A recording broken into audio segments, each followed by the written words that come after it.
Acá busco los libros, pero...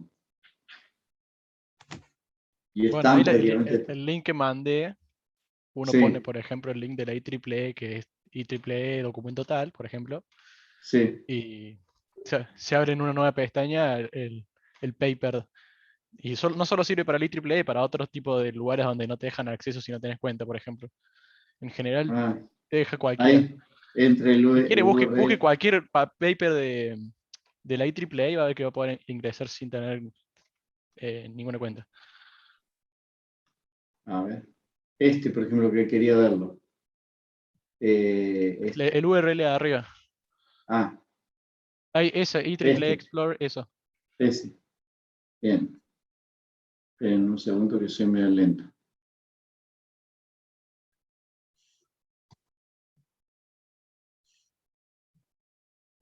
Ah, bueno.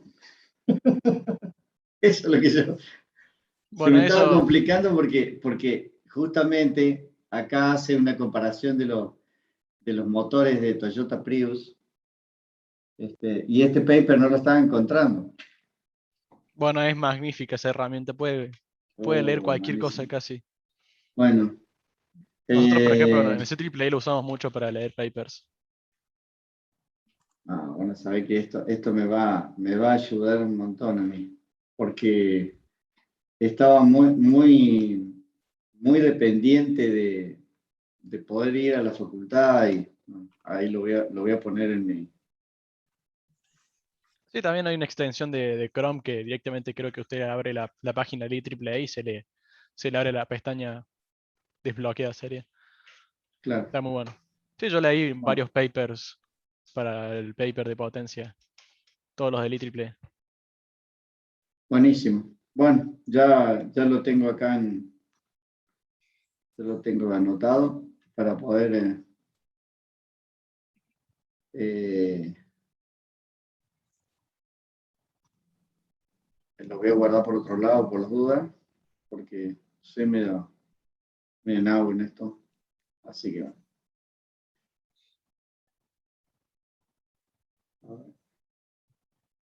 lo voy a poner acá y después lo saco.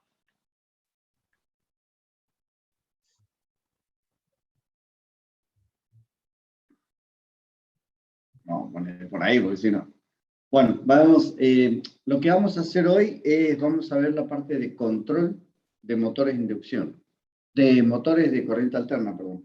Empezando por el motor de inducción, obviamente. Bueno, voy a empezar grabando. Recording in Buenas tardes, progress. vamos a comenzar la clase de electrónica de potencia. Lo que vamos a ver hoy es control de motores de corriente alterna. La última clase que vimos sobre este tema, vimos una introducción sobre el control, sobre la modelización del motor, y lo que vamos a hacer hoy es analizar, ahí vamos a ir al rojo, no me gusta el color rojo, analizar el control de los motores, empezando por el motor de inducción. El control que se puede utilizar es el control escalar y el control vectorial es otro método de control. El control escalar simplemente regula la tensión y la frecuencia con el método volt por Hertz. Del motor en base al requerimiento de entrada, pero analiza el valor del módulo, no el vector. El control vectorial es otra cosa. Ese vamos a entrar más en detalle cuando veamos. Puedo adelantar algo. El motor de corriente continua es el que está modelado a la izquierda como si fuera un disco en las cuales nosotros en el punto rojo, nosotros con el dedo, supongan, lo intentamos mover hacia la izquierda. La fuerza tangencial que estamos aplicando sobre este disco sería la corriente de la armadura que genera el torque. Y si yo estoy en este punto, bueno, yo estoy aplicando esa fuerza, si yo estoy en este punto, estoy aplicando esta fuerza. Siempre la corriente de la armadura produce una fuerza tangencial sobre el disco. Eso es el motor de corriente continua. Por eso me interesa la magnitud de esa corriente, sin importar la forma del vector, porque me interesa solamente el valor absoluto. Si quiero más torque, tendré que aplicar más corriente, o viceversa. Ese es el motor de corriente continua. Si quiero cambiar la velocidad, tengo que cambiar el punto pivot. Ponerlo más abajo o ponerlo más arriba si quiero más lento, más abajo si quiero más rápido. Eso es la fuerza radial que estamos aplicando y tiene que ver con el voltaje que estemos aplicando. Ese sería un motor de corriente continua. Vamos a ver cómo es un motor de corriente alterna. Bueno, un motor de corriente alterna estaría también pivoteando sobre el mismo punto que estamos mencionando antes, pero ¿qué pasa? La alimentación para este disco proviene de una tensión trifásica que le vamos a llamar fase 1, fase 2, fase 3, que a la vez nosotros la vemos representado por un sistema que podía ser así. Si yo alineo una fase con esta, que le llamo alfa, y a esto lo levanto para allá, bueno, y esto le llamo beta, bueno, las tres fases las podría representar por ese valor alfa beta, y bueno, y de eso podría tomar la componente del vector tangencial, que era el que realmente a mí me importaba, y la parte radial. Pero ¿qué pasa? Cuando estoy en otro punto, esta alimentación está girando a una velocidad distinta de la del disco, porque esta, la de la fuerza magnetomotriz, o la fuerza que genera todo esto, que sería la radial y tangencial, provienen de una alimentación, en el caso de un motor de inducción, gira a mayor velocidad que la que está girando el disco. Entonces, cuando llegue al punto siguiente, supongan que yo tengo esa fuerza acá. En el punto siguiente, esa fuerza ya se fue acá, y en el punto siguiente se fue para allá. O sea, está girando más rápido que la que realmente gira el disco. No gira en línea. Entonces, de esto yo tengo que descomponer la parte radial y tangencial, y la tangencial es la que me genera el torque. Esta, por ejemplo, acá me genera máximo torque y acá me empieza a generar un torque más chico, que es este, y cada vez se va achicando porque esto gira más rápido. El problema con que me voy a encontrar acá es que tengo una generación de la componente radial y tangencial que no está girando de manera síncrona con la manera que está girando el rotor. En el motor de corriente continua siempre está alineado la fuerza tangencial, digamos, con el flujo de campo, y la fuerza radial con el flujo de la armadura. Al revés, la fuerza tangencial con el flujo de la armadura y la fuerza radial con el flujo de campo. Siempre independientemente de la posición relativa del rotor. En cambio acá, a medida que vamos analizando punto a punto dentro de los 360 grados, va pasando otra cosa, va girando de manera distinta. Entonces, hacer un control de esto es bastante más complicado, un motor de corriente alterna, que hacer un control para un sistema de motor de corriente continua. Es más, acá es todo escalar en el motor de continuo. Acá ya lo tengo que analizar cómo está rotando este vector y cómo ubicarme para alinearlo. Por ejemplo, yo acá me ubico en el alfa beta.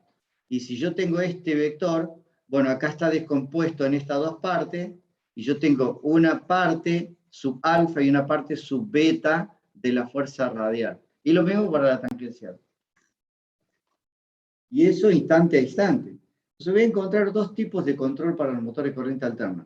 Un control que se llama escalar o ASD, que son drivers de velocidad, digamos, ajustable para motores, Y se utiliza para bombas, para cosas básicas, para ventiladores, para compresores.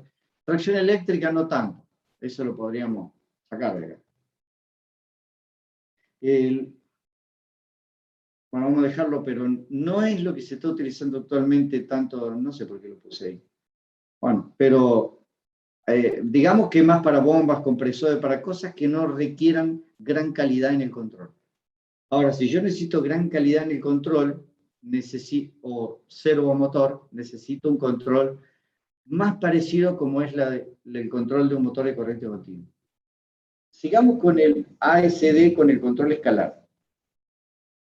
Hay un método del control escalar que simplemente es variar la frecuencia del inversor, y con eso varío la frecuencia del campo giratorio del estator, y con eso varío la velocidad del motor. Este es un control que se llama Ball por Hertz, que eso lo vimos la última clase, analizamos esto, y bueno, acá se implementa simplemente. Este es otro método que tiene en cuenta el deslizamiento.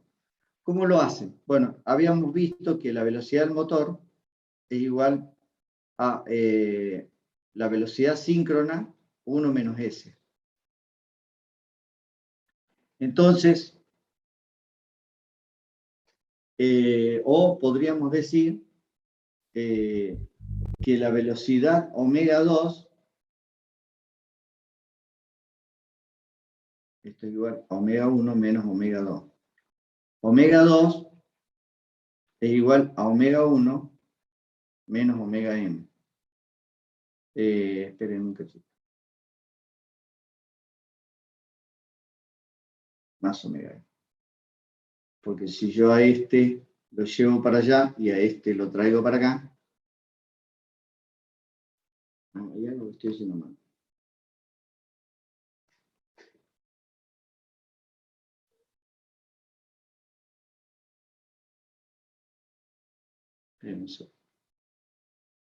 Omega 1 es igual a omega 2 más omega n. Ahí está. Matemática de primer grado. Perdón. Bueno, esta es la ecuación que está acá. Entonces yo tomo una muestra de la velocidad del motor, tomo una frecuencia de referencia, con eso después de un controlador PI, puedo sacar omega 2 más omega m, tengo omega 1 de referencia. Esto es aproximado, ¿no? No es exacto. Y con eso, con una ley de control, la ley de control habíamos visto que nosotros podíamos hacer, es decir, yo tengo una frecuencia de entrada y necesito saber qué tensión le correspondería. Puede haber una relación completamente lineal de voltaje-frecuencia. Pero ¿qué pasa? Nosotros en general vamos a utilizar una función con un pequeño offset al principio. Eso se llama ley de control. ¿Qué relación vamos a utilizar entre la frecuencia que está entrando y qué voltaje se le va a asignar para la frecuencia que le corresponda? Esa ley de control puede asignar un B sub 0, que es un offset, o puede hacer una ley completamente independiente. ¿Cómo? Bueno, a través del modelo del motor. El modelo del motor nosotros lo vimos, que en este caso, como un control escalar, utiliza el modelo del control escalar, es decir, el modelo teniendo en cuenta los parámetros que habíamos analizado en la última clase. ¿Se acuerdan cómo caracterizábamos los parámetros? El parámetro de inductancia, las inductancias de dispersión, la inductancia mutua, la resistencia del estator y la resistencia del rotor. Esos parámetros que caracterizamos, bueno, hay que ponerlo en el modelo y podemos hacer a través de ese modelo una ley de control. ¿Cómo sería? Y bueno, yo tengo una tensión de entrada y tengo una inductancia y una resistencia, la inductancia mutua, la inductancia de dispersión del estator, la resistencia del estator, y acá tengo la inductancia del rotor y la resistencia del rotor sobre S. Esto es omega 1 y esto es omega 1. Todo relacionado con omega 1 y este es B1. Entonces, ¿cómo podría yo analizar un control? Bueno, lo que me interesa es medir estos dos puntos, aquí es EM, la fuerza contraelectromotriz. ¿Y cómo lo mido? Y bueno, lo mido teniendo en cuenta esto, esa caída de tensión que va a haber ahí. Si yo tengo esta tensión y quiero inferir cuánto vale M, que no lo estoy pudiendo medir, pero sí lo puedo calcular, bueno, necesitaría conocer cuánto valen los parámetros. Los parámetros los caracterizamos ya, así que podemos hacer una ley de control, pero tengo que saber cuáles son los parámetros del motor. Hay otra manera de hacerlo. ¿Cómo? Bueno, se utiliza el inversor, se mide el torque electromotriz. ¿Cómo se mide el torque electromotriz? Y bueno, tengo que aplicarle un freno y ver cómo el motor sostiene. Cuando el motor ya no puede sostener el torque de carga, bueno, ese es el torque máximo del motor de ese momento. Y ahí lo que voy haciendo es cambiando la frecuencia. Yo voy bajando la frecuencia y voy bajando la tensión en esta proporción. Pero ¿qué pasa? Acá yo tengo un torque muy chico, más chico de lo que debería tener, porque tengo esa tensión aplicada. Entonces, ¿qué hago? Levanto la tensión y hasta obtener un torque parecido al torque nominal. Esa tensión de offset que le estoy aplicando, bueno, me da un punto acá, como tengo este punto acá, tiro esta línea y ya sé cuál es B0. Y eso podría ser una ley de control, pero ese no necesita conocer los parámetros del motor. Yo necesito conocer todo esto. Simplemente lo mido el torque que estoy observando en base a esos casos. Esa es otra manera. Es decir, agregándole un offset o caracterizando la máquina. Eso sería para utilizar, para controlar bombas, para controlar motores, velocidad de motores, pero no de precisión. Si yo quiero hacer un control de precisión, un servomotor, necesitaría hacer un servomotor parecido al del motor de corriente continua. Bueno, hay una manera de lograrlo, y la creó Blaske en el año 1976, creo. En el año 70, a mitad de los 70, Blaske, en Alemania, en Siemens, junto con Hasse en otro lado, prácticamente fueron contemporáneas las dos, nada más que se le asignó a Blaske,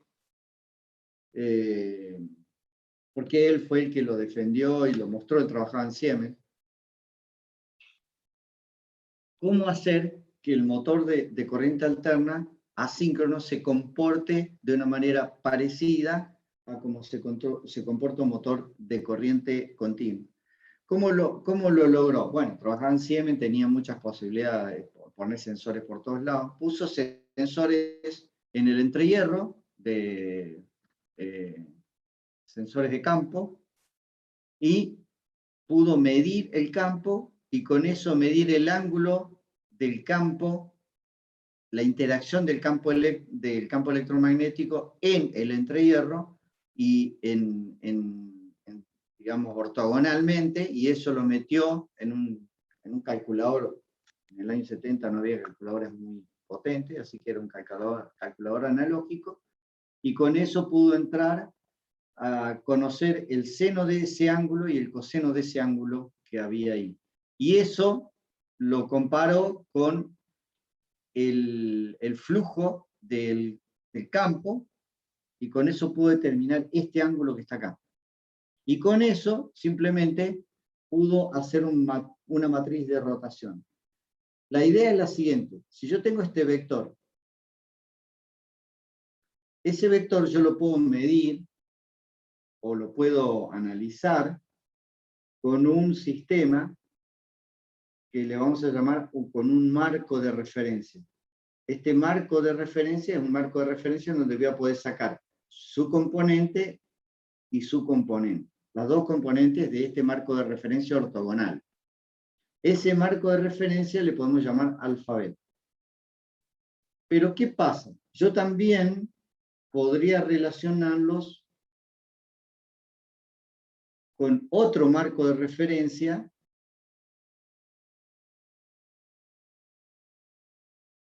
que ese marco de referencia es estar girando, no estar quieto, sino estar girando. Este está quieto y este está girando. Y entonces yo acá voy a tener esta componente y esta componente. Es decir, yo puedo, para analizar un marco de referencia respecto del otro, tengo que conocer este ángulo. Ese ángulo es ese ángulo que él pudo medir. Y de esa manera pudo lograr hacer que este marco de referencia en azul, que él le llamó DQ, creo que él le llamó alfabeta, pero ahora se llama DQ. Disculpen que las nomenclaturas no son muy buenas. Pero este marco de referencia, que le vamos a llamar estacionario, gira a la misma velocidad de giro del vector rojo. Entonces esta componente siempre está quieta. ¿Por qué? Porque yo estoy moviendo el marco de referencia conforme se mueve el vector. En cambio, el de verde se queda quieta, entonces a medida que va cambiando ese vector, va cambiando para allá, a medida que va girando, yo voy haciendo una descomposición, y esta descomposición, a medida que ese vector vaya girando y vaya girando así, esa descomposición que voy a ver en el marco de referencia verde va a ser una señal senoidal para la parte real y una señal senoidal para la parte imaginaria. En cambio, en el eje de azul es un valor quieto. Ya lo voy a mostrar con una diapositiva, mucho más, una mejora de esa diapositiva, y para que ustedes vean cómo se ve eso. La cuestión es que cómo hacer la rotación de un sistema de ejes con otro, eso lo vieron en álgebra ustedes. Y es esta ecuación, que es la ecuación de matriz de rotación de un marco de referencia con otro, que está en los libros de álgebra 1, y bueno, como lo utilizó Park, bueno, le llamó transformación de Park, pero es una transformación de Euler clásica, digamos. Y después, si yo quiero antitransformarlo, para volver a mi sistema anterior, lo puedo hacer con la matriz de antitransformación.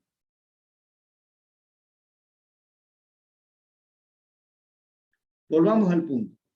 Yo tengo la señal trifásica, que acá, yo esto lo he sacado de unas diapositivas de Texas Instruments, de Dave Wilson, que me pareció muy interesante cómo él la presentó, y como está muy buena la manera de presentar, bueno, yo quise utilizar sus diapositivas. La idea es la siguiente: si yo tengo un sistema trifásico, tal cual lo vimos, acá le llamó ABC, al sistema trifásico, habíamos quedado que nosotros lo podemos representar a este vector IS, que es el vector de la corriente del estator, dentro de este sistema.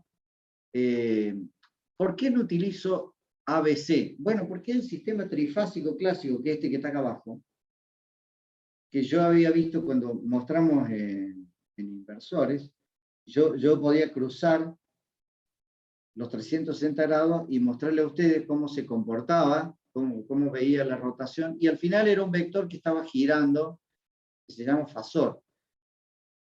Yo lo puedo a eso mismo representar en lugar de sistema ABC, por un sistema que se llama alfabeta. Ese sistema es lo mismo, nada más que en vez de representarlo en tres maneras, digamos, lo represento en un sistema que se llama base o ortogonal. Esto permite que yo pueda este vector representarlo por un sistema que la matemática es válida para todo tipo de cálculo que yo quiera hacer. Porque si yo utilizo el sistema ABC y quiero hacer un inverso de la matriz o cualquier cosa, hay una línea que está sobrando. Entonces voy a tener problemas con utilizar el sistema ABC para representar el vector IS. Tengo que representarlo por un sistema ortogonal en realidad. Y la señal trifásica o la red trifásica no es ortogonal. Entonces, yo lo represento por este sistema, pero ¿qué pasa? Este sistema va a estar fijo, que paradójicamente no se llama estacionario, sino se llama rotacional, porque respecto del vector IS, si yo lo miro de respecto al vector IS, este marco de referencia estaría rotando, pero mirándolo de acá. Ahora, si lo miro respecto de alfa, beta, IS está rotando. Pero bueno, es como se ha utilizado en la nomenclatura. Esa se puede representar entonces por o se puede cambiar este sistema trifásico por este sistema bifásico. Yo lo puedo representar por un sistema bifásico alfa-beta, que sí son ortogonales. Y hay una matriz de transformación de estas tres a estas dos, que se llama transformación de Clark. Y hay una transformación inversa también. Esta es una diapositiva que utilizó Dale Wilson que me encantó. ¿Por qué razón? Porque lo que él muestra es lo siguiente. Supongan ustedes tienen una calecita y la chica está arriba de la calecita. Y yo quisiera filmarla estando abajo. Eso sería querer traquear el vector IS con el marco de referencia alfa-beta. Esto está quieto y este se está girando. Y bueno, va a ser un poco complicado traquearlo. Yo desde acá la quiero filmar, quisiera filmarle la cara todo el tiempo, estaría complicada la cosa. Acá se muestra cómo podría hacerlo, bueno, si yo tendría que estar girando, ahí muestra que tendría que estar girando todo el tiempo la cámara, pero aún así no podría captar bien a la chica. Se perdería, es muy complicado hacer el traqueo. Muy distinto es si yo esta cámara la pongo arriba de la calecita e intento filmarla. Cuando yo la ponga arriba de la calecita, lo que voy a detectar es esto. La voy a traquear, pero ya va a ser mucho más fácil traquearla. Porque yo estoy arriba de la calecita. Lo que hice estando arriba de la calecita es cambiar el marco de referencia. Ahora me introduzco dentro del marco de referencia mucho más fácil de traquear. Eso es el sistema o el marco de referencia nuevo, en lugar de alfa-beta, se llama DQ. ¿Y qué diferencia tiene uno con otro?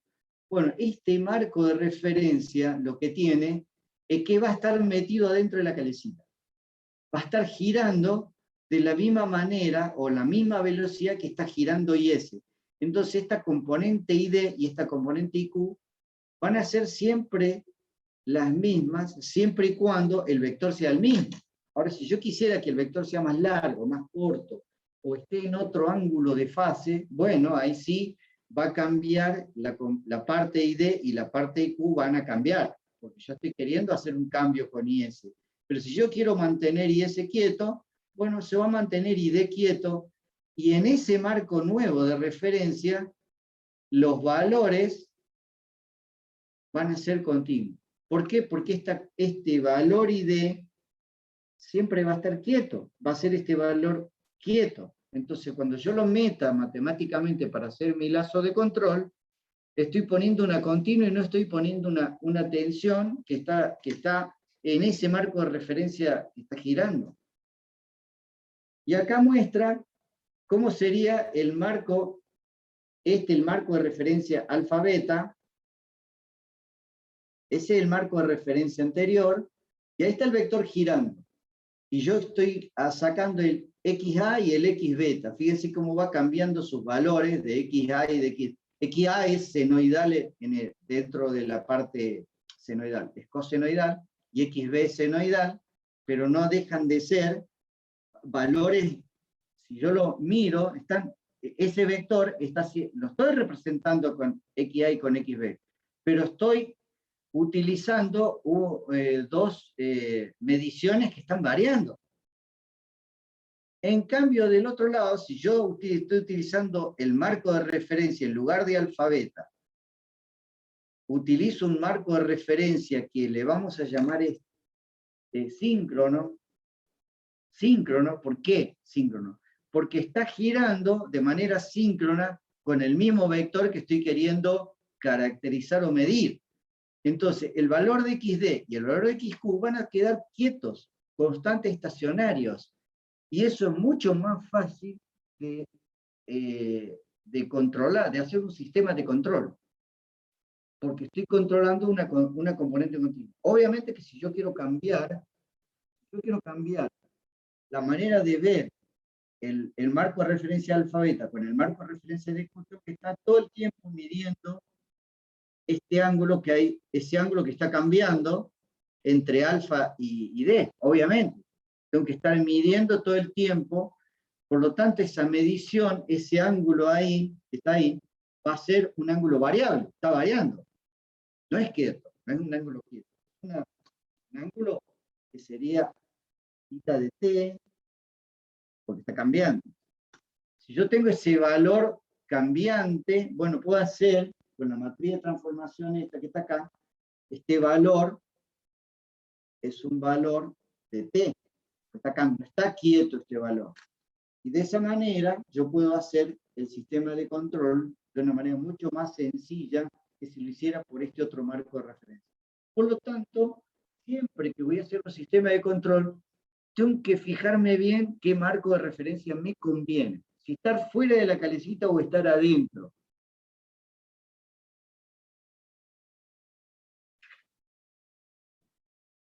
Una vez que yo pude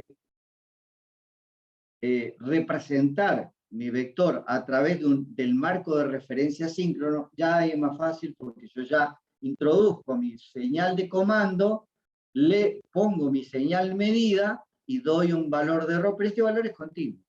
Es un valor de continuo. Obviamente el error me puede decir que este valor de XD y de XQ cambie. Bueno, sí, porque para eso estamos haciendo el control, porque este valor de X puede ser que yo lo quiera cambiar, pero haciéndolo en ese marco de referencia es mucho más fácil. Bueno, y después simplemente tengo que utilizar un PI para hacer el controlador, que va a depender del tipo de motor, cómo va a ser la caracterización, digamos, en cuestión. Pero ese sería, digamos, la clave de cómo controlar o cómo medir y cómo hacer el sistema de control, si luego desde el sistema que se llama estacionario o alfa beta o síncrono que se llama DQ, que es lo que me conviene a mí. Entonces, para hacer un controlador de un motor, ¿qué tendría que hacer? Bueno, tomar la corriente IABC, como es, no es una referencia base, tomando dos nomás yo ya puedo deducir la C. No necesito medir las tres corrientes. Con medir dos yo ya me alcanzaría. ¿Me alcanza? No me alcanzaría, me alcanza. Bien, con eso utilizo la transformación de Clark y puedo determinar el valor IA y el valor IB y el valor IC dentro del marco de referencia alfa beta. Este marco de referencia es estacionario y ahora necesitaría conocer ese ángulo θ de t que le llamó de una forma, ahora le llama θ, bueno, depende del libro que yo fui utilizando. Este valor que está variando lo introduzco dentro de la matriz de transformación acá y puedo a través de la transformación que se llama de Park, que es la transformación de Euler, no sé cómo es que le llamaban, Euler, bueno, puedo determinar los valores y en el marco de referencia de Q, o sea, sería la corriente del estator Q y la corriente del estator D. Luego, estos ya son corriente continua. Esto es corriente alterna. Luego introduzco mis valores de referencia requeridos y acá introduciría los valores que tengo que antitransformar ahora. Una vez que antitransformo, esos datos los pongo en el inversor y ya puedo tener de nuevo el sistema ABC para el motor. Esos son los pasos que se hacen en un controlador. Este es el método de cálculo SLIP, que es el que ya mostré recién, sería o deslizamiento en castellano, pero acá lo muestra Dave Wilson, lo muestra de esta forma, pero es este es el mismo diagrama que le mostré antes. Y esto como se lleva a cabo de manera prolija, digamos, se hace de esta forma. Yo lo mostré de una manera bastante básica, pero esta es la manera que se utiliza para poder hacer esa metodología de control de inducción, con la transformada de Clark y con la transformada de Park directa y la inversa. Que sería esto que está acá, bueno, sería esto de manera prolífica. ¿Cómo se controla un motor síncrono? Bueno, el motor síncrono es distinto, porque el motor síncrono, el rotor gira a la misma velocidad que el campo giratorio del estator. ¿Sí gira a la misma velocidad? Sí, el síncrono gira a la misma velocidad, pero no en la misma fase. Entonces, hay una fase, o sea, están desfasados el rotor con el campo giratorio del estator, hay un ángulo que le es favorable para motor, que es acá. Y hay un ángulo que le es favorable para freno, que es acá. Atrasado es freno y adelantado este ángulo es motor. Dependiendo del tipo de motor, es cuál es el ángulo. Este es un ángulo para un motor de polos salientes. Y este es un ángulo para motor de rotor cilíndrico o de polos lisos. Este es el ángulo en realidad que es mucho menos que 90 grados, que le es favorable y es el ángulo que tengo máximo torque. Entonces mi controlador va a estar orientado ya no hacia hacer todo ese tema del motor de inducción, sino que va a estar orientado a mantener el ángulo de fase que hay entre digamos, el rotor y el campo giratorio del estator. Mantener constante este ángulo y el sistema de control va a estar relacionado con eso. Entonces, un rango para el motor cilíndrico y otro rango para el motor de polo saliente. Y el diagrama en bloque sería algo así como esto. Acá está mostrado acá, pero en realidad para medir corriente tengo que utilizar sensor efecto Hall. Con una bobinita no puedo medir, puedo medir corriente alterna, pero no puedo medir la componente de continua que tiene esa corriente alterna, porque un transformador solamente mide derivadas, solamente mide variaciones, no mide valores constantes. Entonces, como sensor de corriente necesito un sensor efecto Hall. Está mostrado así, pero en realidad son sensores de corriente. Bueno, eso entraría en el controlador y además necesito conocer la velocidad o el ángulo. Con eso, introduzco en el sistema y el controlador va a mantener constante el ángulo de la corriente del campo giratorio del estator con el ángulo, la relación angular que hay entre ambos del motor. Obviamente, dependerá del tipo de motor y de la cantidad de polos, de par de polos que tenga, cómo va a ser esa relación, pero esa relación la tengo que mantener constante y el controlador va a ir a ese objetivo, mantener constante el ángulo del motor dependiendo del tipo de motor que se tenga.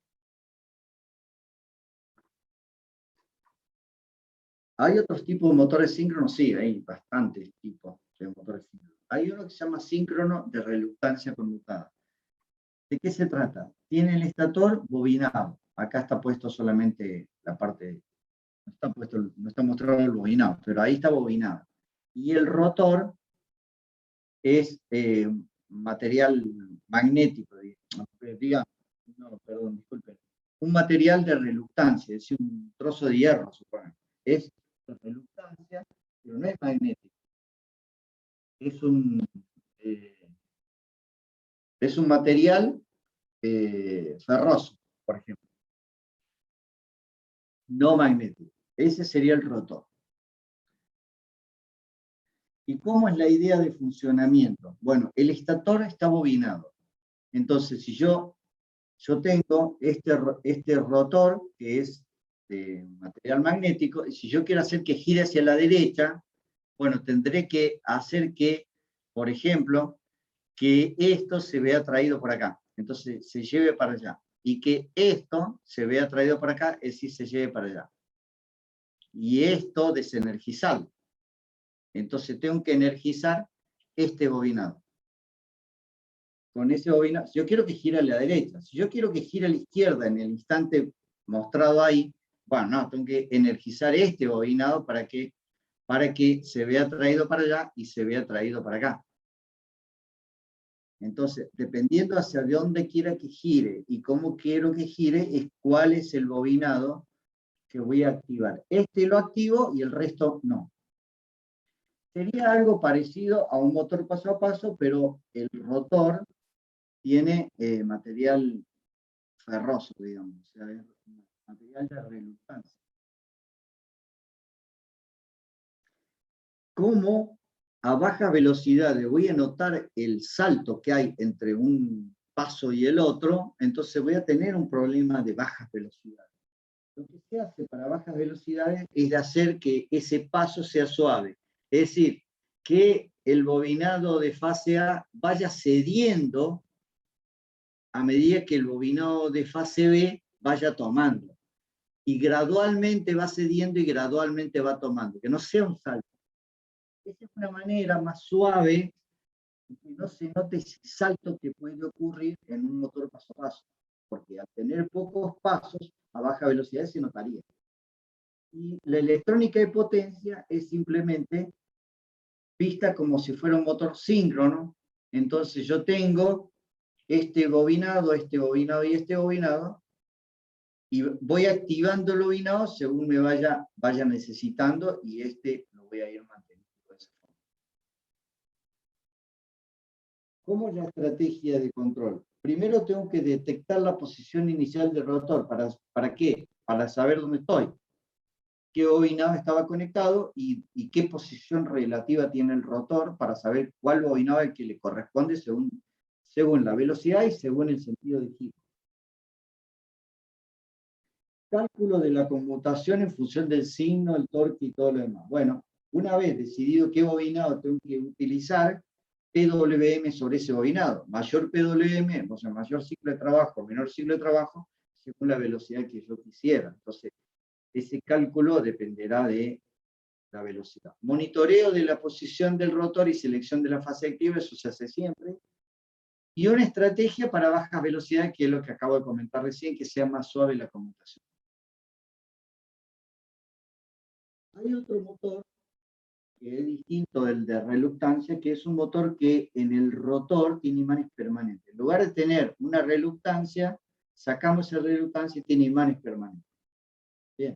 Eso se llama motor sin escobilla, porque el motor es similar a un motor de corriente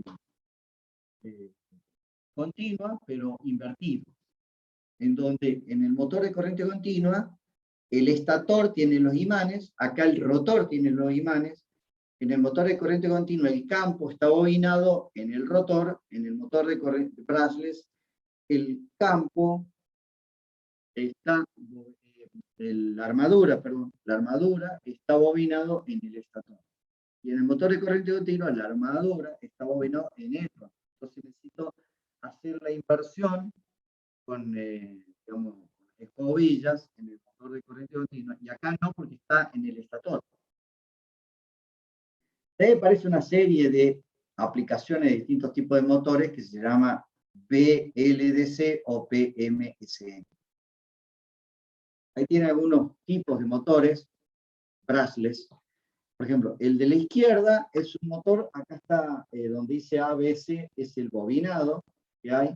Este es el bobinado de armadura. El campo sería lo que está en el rotor, esto que está acá.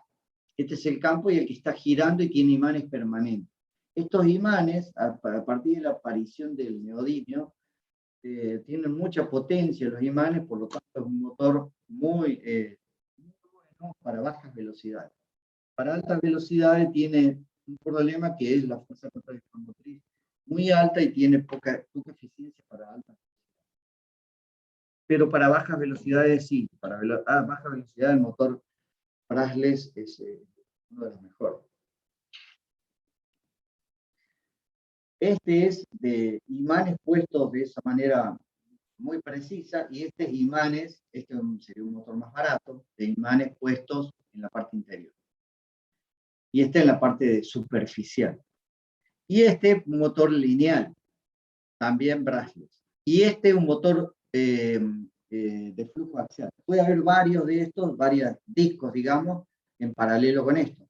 Este tipo de motores se suele poner en motores de baja velocidades para el ruedo. Directamente va adosado en la rueda. Acá, de este lado izquierdo está el bobinado y del lado derecho está el material. ¿Cómo el sistema de control? Bueno, el sistema de control es bastante parecido a cómo controlaríamos un motor de corriente continua. Es decir, yo tengo la posición detectada de dónde está el norte, dónde está el sur, bueno, y quisiera hacer girar para un lado, bueno, sabiendo la posición que tengo angular, qué ángulo estoy, y para qué valor, para qué lado quisiera moverme, conmuto la bobina que le corresponde, el par de bobinas que le corresponde, es decir, la bobina de arriba, el transistor de arriba y uno de los dos transistores de abajo. Si fuera un motor trifásico, ¿no?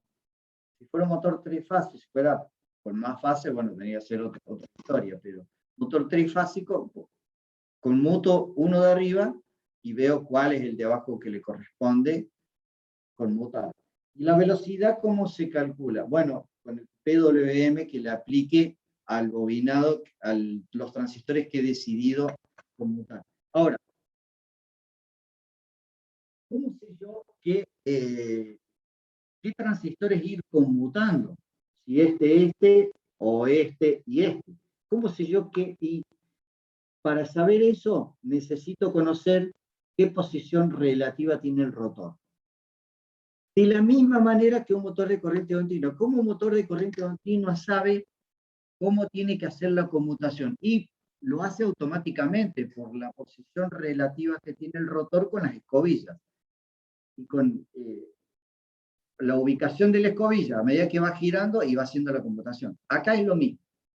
O sea, la conmutación está ligada con el sensado de la posición relativa, y con eso una estrategia, una tabla directamente, y eso define qué transistores se conmutan. Yo sobre eso no puedo decidir. De la misma manera que no puedo decidir sobre un motor de corriente continua qué delgas se van a ir conmutando. No, la conmutación de la delga la define la posición relativa que tenga el motor respecto de las escobillas. Acá igual. Motor Brushless es igual. ¿Y qué interacción tengo yo? Y con el PWM, una vez decidido cuáles son los transistores que se conmutan, bueno, ahí aplico PWM a esos transistores y con eso veo la velocidad. De la misma manera que utilizamos motores continuos. ¿Cómo controlábamos la velocidad? Con un PWM. ¿Qué pasa si yo quiero invertir el sentido de giro? Ahí sí, el sistema de control sí decide, digamos, la secuencia. Porque yo estoy queriendo invertir el sentido de giro. Entonces ahí sí invierte la manera de conmutar los transistores. Ahí sí la estrategia de control interactúa. Solamente cuando quiero cambiar el sentido de giro.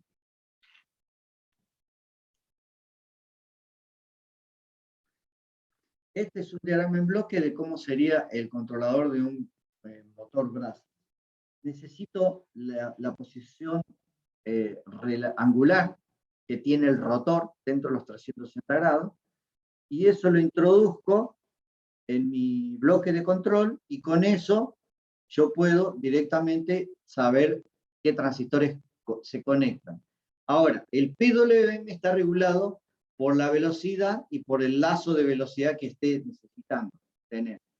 Entonces, el lazo de velocidad me va a decir PWM, qué modulación vaya a tener, o sea, o el ciclo de trabajo que vaya a tener los transistores que se están autoconmutando por un loop interno que está acá, que el único control que tengo sobre eso es cambiar la manera por el sentido de giro, nada más.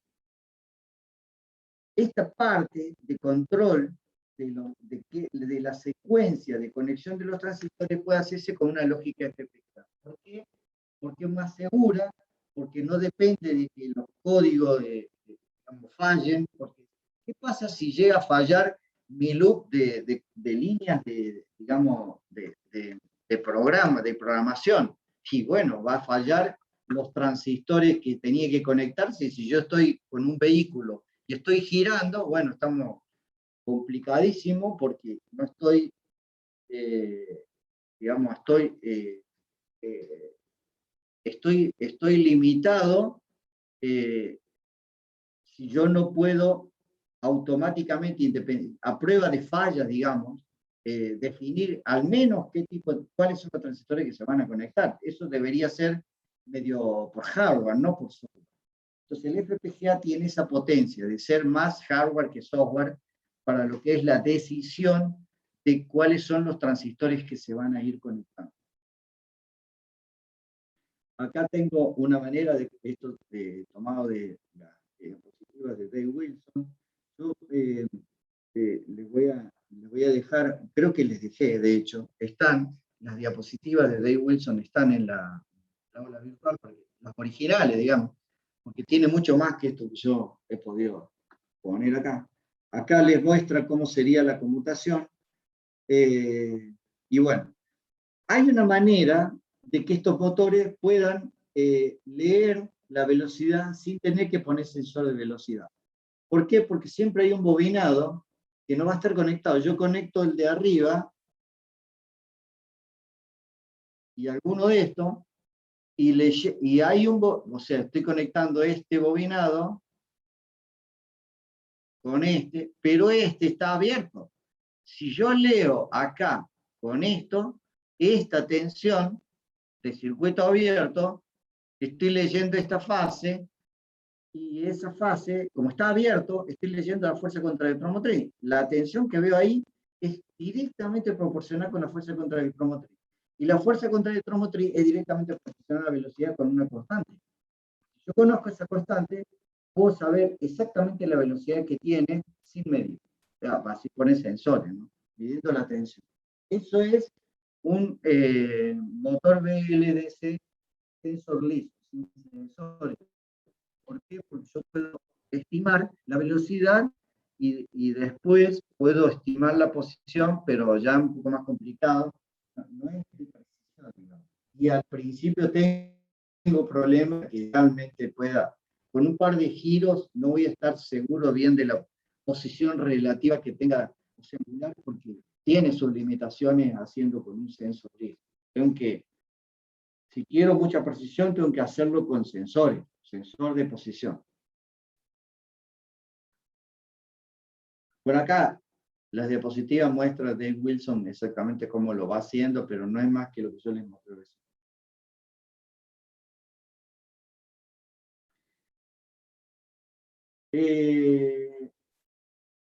El motor, hay un motor que se llama IPM, que es un motor, ¿cómo sería este?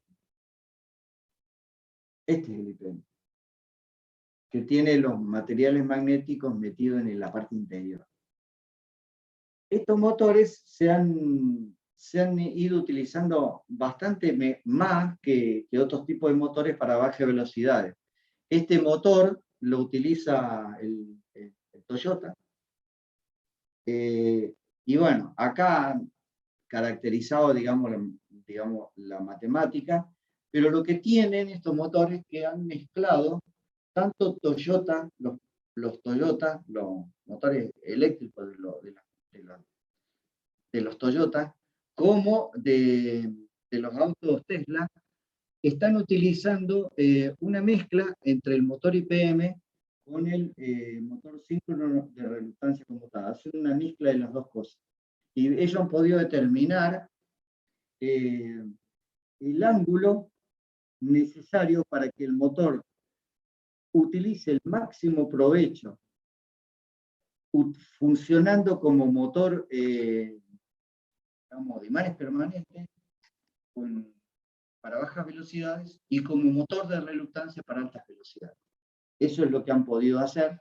Bueno, acá muestra un poquito este paper que está acá, que no lo tenía, ahora lo voy a buscar, a ver si lo tienen. Y ahí muestra el Prius cómo es el ángulo que da máximo torque. Esta es la parte magnética. Y esta es la parte de reluctancia. Y muestra que acá tiene el máximo ángulo de reluctancia, que es alrededor de 50 grados. Si yo, con mi sistema de control, mantengo 50 grados exactos de control entre el flujo de campo y el rotor, y la posición relativa del rotor, puedo tener un torque muy alto y está trabajando la parte de magnética.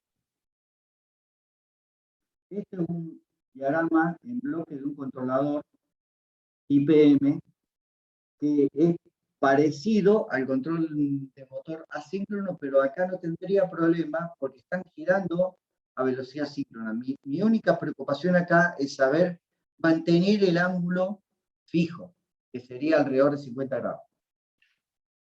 Para el caso de este híbrido, Y 90 grados para el caso del IPM solo. Si es un IPM solo, es 90 grados.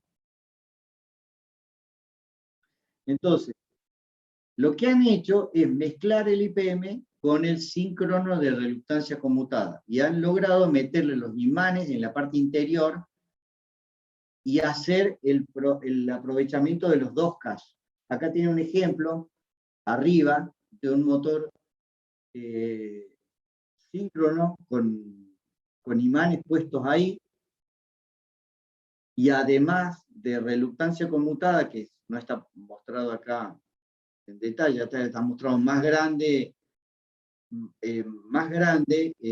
digamos, el rotor que el lugar donde va ubicado por una cuestión de dimensionamiento, pero este sería el rotor. Y acá está mostrado para el primer caso abajo de 3 fases y arriba de 5 fases. Y acá les dejé una diapositiva que son de cómo el Tesla Model 3 utiliza un motor que tiene imanes permanentes, mostrado acá muestra cómo sería, por acá, acá está, los imanes permanentes metidos y además es síncrono de reluctancia conmutada, y utiliza justo un torque de 50 grados para trabajar en bajas velocidades, y después aumenta el ángulo, que está mostrado en una diapositiva por acá, de acá lo aumenta, ahí lo cambia, ese ángulo lo cambia, en donde, si ustedes se fijan, esta parte es la interacción de los imanes permanentes, y cómo baja la interacción, y cómo se mantiene. Cambio el ángulo, ese es el ángulo que voy a mantener ahora, para que trabaje como síncrono de reluctancia conmutada, a altas velocidades. ¿Qué logra con eso? Que la fuerza contra la electromotriz tenga poco efecto y entonces tiene mejor rendimiento el motor. Bueno, sobre más detalle le voy a pedir que ustedes vean las diapositivas. Hay un video del Prius, pero es lo mismo digamos, del Tesla, pero el Tesla Model 3, pero es el mismo que utiliza el Prius. Y aparentemente por ese camino van a ir. No motores asíncronos y no motores síncronos y no motores Brasey, sino que un motor híbrido entre el motor síncrono IPM con el motor de reluctancia conmutada. Ese es lo que hoy se está utilizando. No sé lo que se va a utilizar mañana porque esto va a cambiar. Pero eso es lo que han trabajado hasta ahora con los motores para tracción eléctrica. Bueno, yo les comento que Texas Instruments tiene muchas paper acerca de controlar motores. Acá hay un ejemplo de un control de inducción, de motor de inducción, por el método escalar volt por Hertz, con el inversor SB-PWM, que es una nota de aplicación SPRA 284A. Esta nota de aplicación dejé algunas diapositivas nomás. Aparte de esta hay un montón. Yo dejé una sola, pero tienen un montón para que ustedes entren en Texas Instruments, notas de aplicación de motores, y van a encontrar todas las notas de aplicación que hay. ¿Por qué razón? Porque los controladores de motores son DSP. Y bueno, Texas es uno de ellos, Microchip es otro, Analog Device es otro. Son varios los que están ahí en la punta. También está lo que antes era Packard, bueno, también está metido en todo lo que es controlador de motores. Acá tiene un diagrama en bloque de cómo sería un control volt por Hertz con la relación, acá está la relación con el offset que le tengo que poner a mi ley de control. Y es acá tienen omega 2, o acá le llamamos omega slip. Si le agarran la diapositiva lo van a encontrar mejor que esto que está acá, un poquito mejor. Esto omega 1, perdón. Omega 1 o omega síncrono. Ahí dice síncrono. Y este es el slip. Este es el omega 2 y este es el omega n. Entonces, omega 1 o omega sin es igual a omega slip más omega n. Y ahí tienen la ley de control, que lo que aquí le hacen es aplicar un offset. Y acá tienen cómo son los pasos. Esto va a ser, me interesaría que, yo lo que único que puedo preguntarles aquí es acerca de los diagramas en bloque, no puedo hacer mucho más que eso. Porque muchos detalles está complicado porque ustedes lo pueden hacer tan rápido. Esto es cómo es el inversor SB-PWM, pero ya lo vimos en inversores. Así que acá quedaría un diagrama en bloque general de un controlador de motor. Siempre es un controlador de motor, obviamente, sería escalar. Y acá tienen cómo sería MATLAB, cómo sería un controlador de un motor vectorial con un inversor.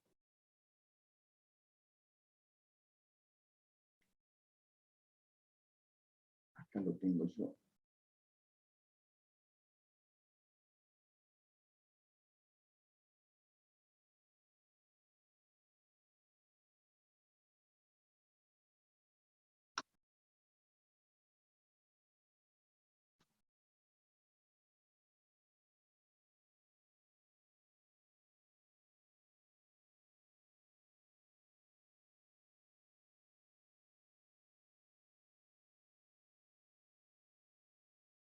En Simulink pueden encontrar un montón de ejemplos ya hechos sobre distintos tipos de controladores, tanto para motores síncronos como para motores asíncronos.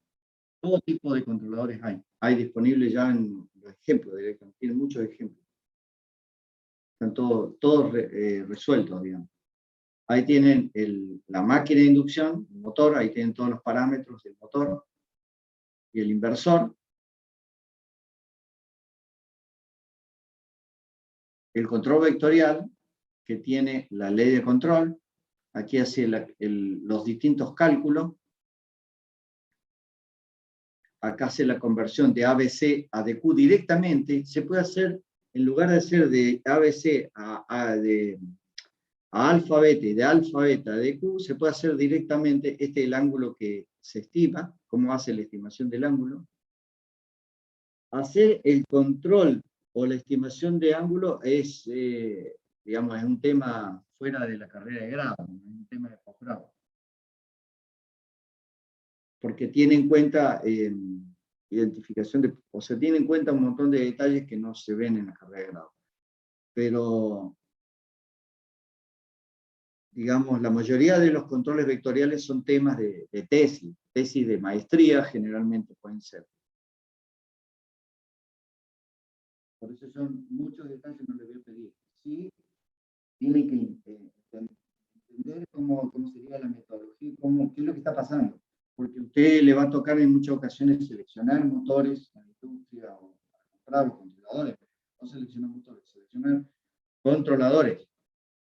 No, si quieren diseñar un controlador, bueno, tienen que hacer una maestría en control o una maestría en control de motores para poder hacer todos los algoritmos. Se escapa de la carrera de grado, mucho más que la carrera de grado. Por ahí tienen lo que hicimos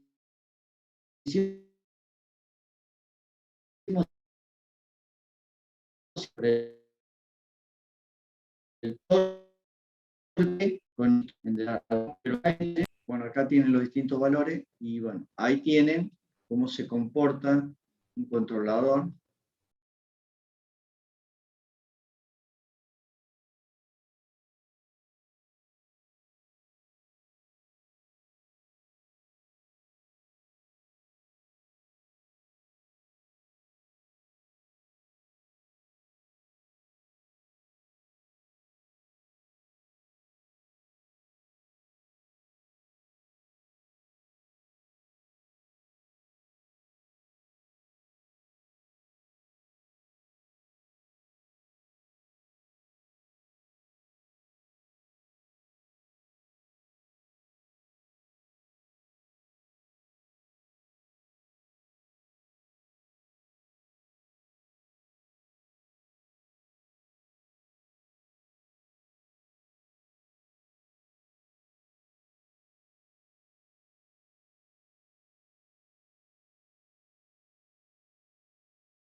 Recording in progress.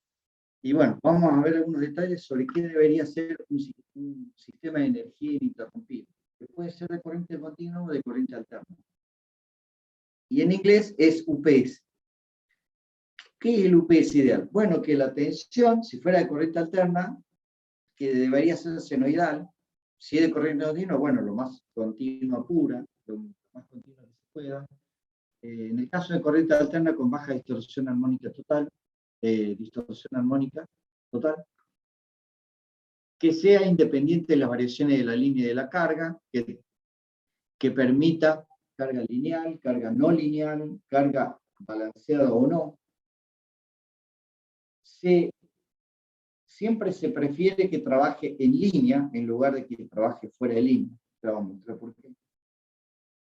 Que tenga baja distorsión armónica de corriente, distorsión armónica total, y que en lo posible, bueno, acá que el sistema genera un factor de potencia de 1, pero la carga es la que genera el factor de potencia. Que tenga sistemas redundantes, por ejemplo, algunos bloques que estén redundantes, si falla uno tenga el otro disponible, porque justamente el sistema de energía ininterrumpido no debería fallar. Entonces, para que no falle, tengo que tener bloques de backup, o placas de backup. Que tenga alta eficiencia, que tenga bajo ruido, y esto no es poco, porque muchas veces necesito que el sistema no tenga tantos ventiladores que sea insoportable estar al lado de un UPS. Entonces, que los ventiladores que tengan bajo ruido acústico, que tenga aislación eléctrica entre la batería, porque estos sistemas tienen batería, o tienen una generación de alimentación externa, que puede ser batería o puede ser un grupo electrógeno, depende de la potencia que se quiera, que tenga bajo mantenimiento, bajo costo, bajo tamaño, bajo peso. Bueno, en el mundo ideal, todo eso se pide. Respecto de las normas, hay una norma que especifica cómo debería soportar un equipo la alimentación que está entrando hacia él. Bueno, sacando las normas relacionadas con interferencia electromagnética, que es otra historia, las normas relacionadas con qué debería poder soportar un equipo, dice lo siguiente. Si yo le aplico a la entrada de alimentación de mi equipo una tensión del doble de su valor, sí, lo puede aceptar, pero siempre y cuando el tiempo sea menor que 100 microsegundos. 2 veces su valor. 1.5 veces, bueno, pero siempre y cuando no sea mayor de 1 milisegundo. Y así sucesivamente. Y sin alimentación, o sea, cero alimentación, bueno, sí, sin falla y sin nada, pero siempre y cuando no sea mayor de 8,30. Y luego se debería restablecer, o sea, poder soportar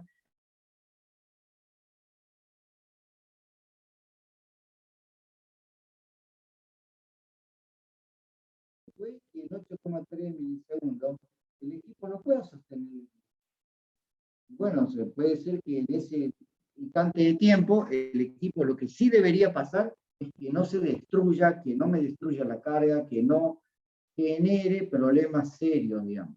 Pero sí puede ser que si es una PC, por ejemplo, bueno, debería tener la placa madre una supercapacitor que me pueda soportar toda esa interrupción de 8,3 milisegundos y que como se va a restablecer la energía en 100 milisegundos, bueno, entonces el supercapacitor o el ultracapacitor estuvo alimentando durante todo ese lapso de tiempo y la placa madre nunca vio esa falta de energía.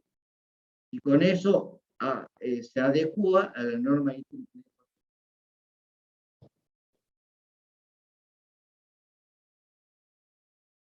Bueno, ¿cómo sería un UPS de corriente continua? De alta potencia puede ser de la siguiente manera. Una batería, con esto conectada directamente sobre la carga. Para que esté conectado directo, bueno, debería pasar, bueno, aparte de sacar las protecciones, porque acá está faltando un fusible, un circuit breaker.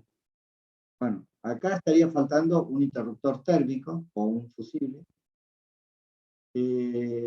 con la batería. Si la batería tiene la misma tensión del bus de la carga, bueno, estamos hablando de lo mismo. Ahora, si tiene otro valor, acá, bueno, acá tendrá que haber un DC-DC, un convertidor para llevar a la tensión de la carga el valor de la batería.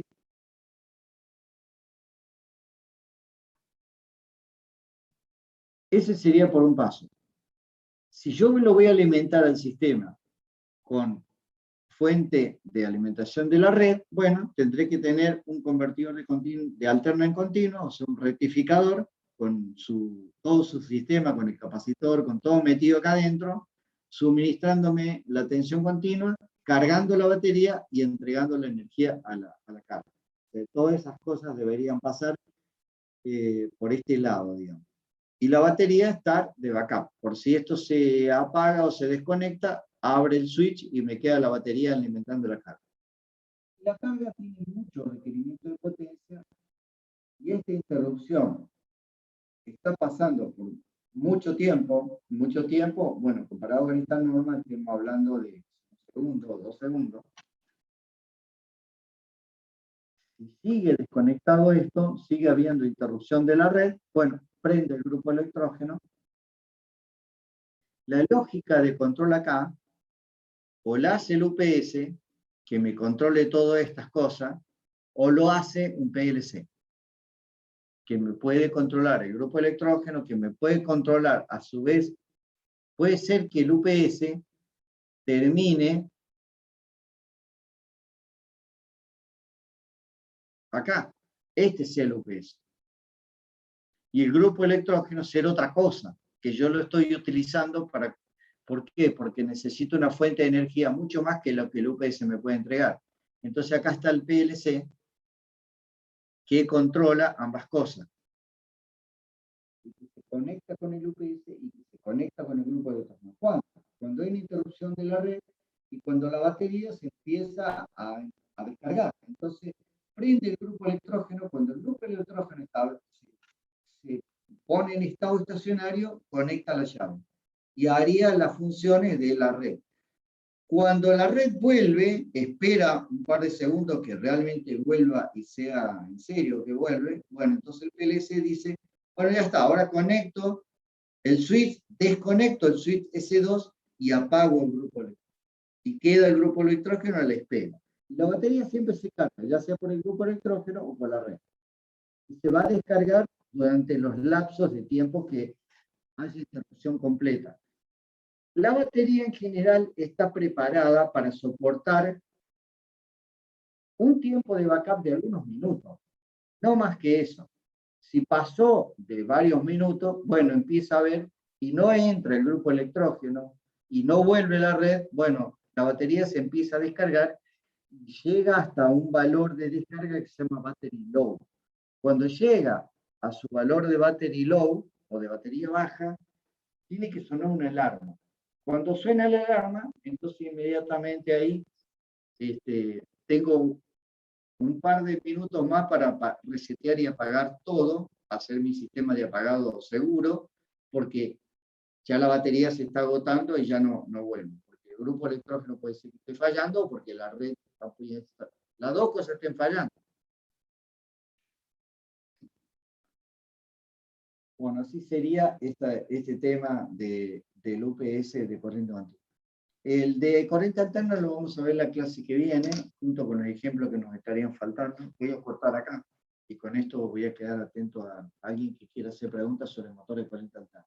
Esto lo quise empezar solamente hasta motor de corriente continua, como para empezar algo, y ganar tiempo para la clase que viene. Pero lo que vimos hoy sería básicamente motor de corriente alterna. Controladores de motor de corriente alterna. Los distintos tipos de motores, que son varios, asíncronos y síncronos. Bueno, ¿preguntas?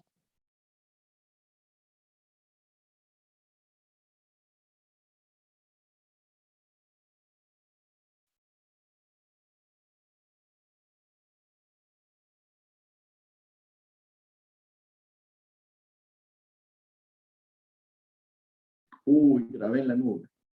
Recording stopped.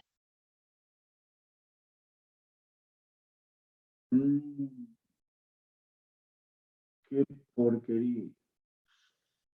Bueno. Ay, perdón. Grabé en la nube. En vez de grabar en la computadora, grabé en la nube. Bueno, voy a ver si puedo recuperar esa grabación. Le debe permitir descargarla, profe, seguro. ¿Eh? Le debe permitir descargarla. Sí, espero que sí. O sea, si está en la nube, debe ser la nube de Zoom, calculo yo. Es la nube de Zoom, pero tengo que entrar a mi cuenta y ver cómo descargarla de mi cuenta. Lo voy a tener que hacer ya porque tengo problemas. Qué macán. No me di cuenta de que lo hice. El año pasado una vez también me pasó. Se ve que estaba distraído. Bueno.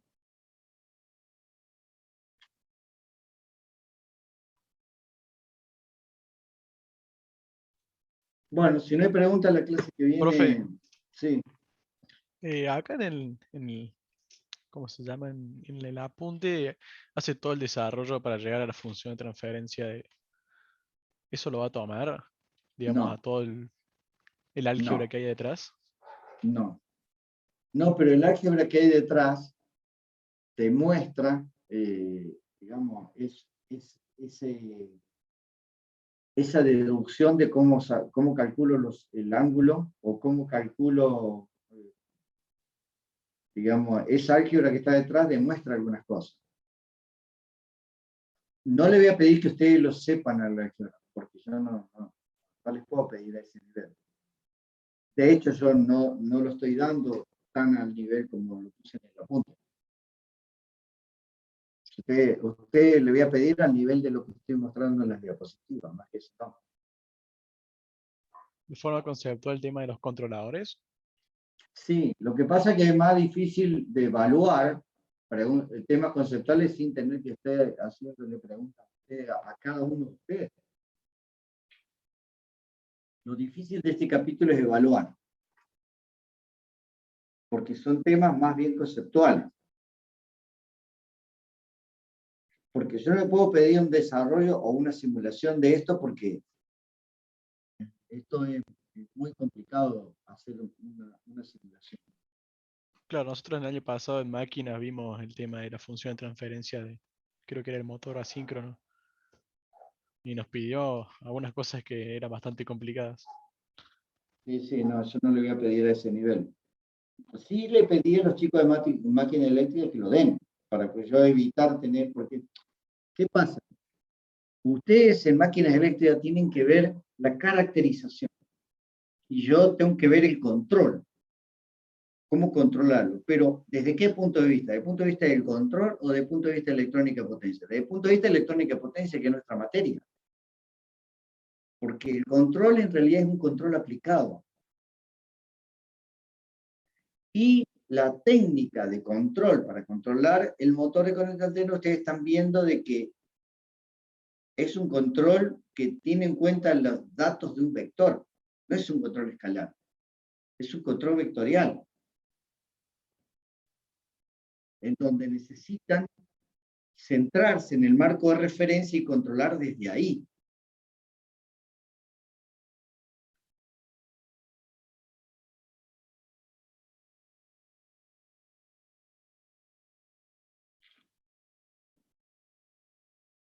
La modelización de las máquinas de corriente alterna son complicadas porque en muchos modelos, según como vos lo veas, desde qué marco de referencia lo veas, no solo que ustedes vieron que yo podía los parámetros o las variables, están viéndose como de alterna si yo estoy en un marco de referencia o están en continuo si estoy en otro. Pero así también pasa con los parámetros. Los parámetros, según el marco de referencia que ustedes lo vean, también varían. No están constantes. Por ejemplo, la inductancia del motor. No crean que la inductancia es constante. La inductancia cambia con el ángulo. Pero si ustedes utilizan el marco de referencia, digamos, síncrono, que gira la velocidad del vector, los parámetros están quietos. Los parámetros son estacionarios también. Por eso se complica un poco cómo caracterizar los motores. Es muy distinto de cómo caracterizar un motor de corriente continua, en donde ustedes también son vectores. Todos los parámetros que ven en un motor de corriente continua también son vectores. Pero ustedes ven solamente el módulo de ese vector. ¿Y por qué lo pueden hacer? Y porque independientemente de la posición angular, siempre el flujo de campo es ortogonal al flujo de la armadura. Y ahí está todo el punto, digamos. Y el motor brushless también es parecido al motor de corriente continua. La matemática es idéntica.